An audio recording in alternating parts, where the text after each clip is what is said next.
घाटकोपर पूर्वच्या दुगती महामार्गावरती काल क्रेन पडल्याची घटना समोर आली होती। आपण सध्या उपस्थित आहोत घाटकोपरच्या याच परिसराची। त्या आपण माझ्या पाठीमागे पाहू शकता की याच ठिकाणी जे आहे ते क्रेन पडल्याची घटना घडली होती। अलिबाग ते भांडूप जाणाऱ्या या घाटकोपरच्या पुढच्या पुलावरती रस्त्यात भला मोठा जो आहे तो क्रेन हा पडलेला आपल्याला पाहायला मिळाला होता। त्याचबरोबर रस्त्यावरती पडलेल्या या क्रेनमुळे एक अपघात देखील घडून आला, तो म्हणजे जो दुचाकीवरती जाणाऱ्या एका व्यक्तीला या दरम्यान पाय गमवावा लागला।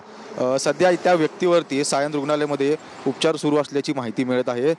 घटना घडली त्यावेळेस पोलीस प्रशासन असेल, अग्निशमन दल असेल यांनी त्या घटनास्थळी पोहोचून त्या क्रेनला रस्त्यातून बाजू करण्यासाठी प्रयत्न सुरू केले। घाटकोपरमध्ये ही घटना घडल्यामुळे मोठी वाहतूक कोंडी देखील झालेली आपल्याला पाहायला मिळत होती। अनेक नागरिकांना या वाहतूक कोंडीला सामोरे जावं लागलं होतं। क्रेन काढण्यासाठी प्रशासनाकडून 6 तास वाहतुकीमध्ये कोंडी राहील असे देखील सांगण्यात आले होते। मात्र हा क्रेन काढण्यासाठी संपूर्ण दिवसभर ते रात्रपर्यंत या रोडवरती वाहतूक कोंडी झालेली पाहायला मिळाली होती। आणि आता अखेरच जे आहे ते या सर्वच महामार्गावरती जे आहे ते वाहतूक कोंडी आता सुरळीत झालेलं आपल्याला पाहायला मिळालं आहे। अखेर प्रशासनाला या वाहतूक कोंडीमध्ये तसेच हे क्रेन काढण्यामध्ये यश मिळालेलं आपल्याला पाहायला मिळत आहे। आणि त्याचबरोबर सर्व नागरिकांसाठी हा रस्ता आता प्रवासाला मोकळा झालेला देखील पाहायला मिळत आहे। व्हिडिओ जर्नलिस्ट जितेंद्रसह मी जय पवार, TV9 मराठी, मुंबई।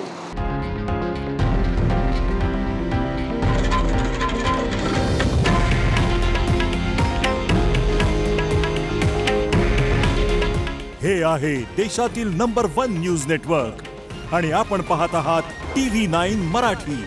काळजी तुमची, हित महाराष्ट्राचं।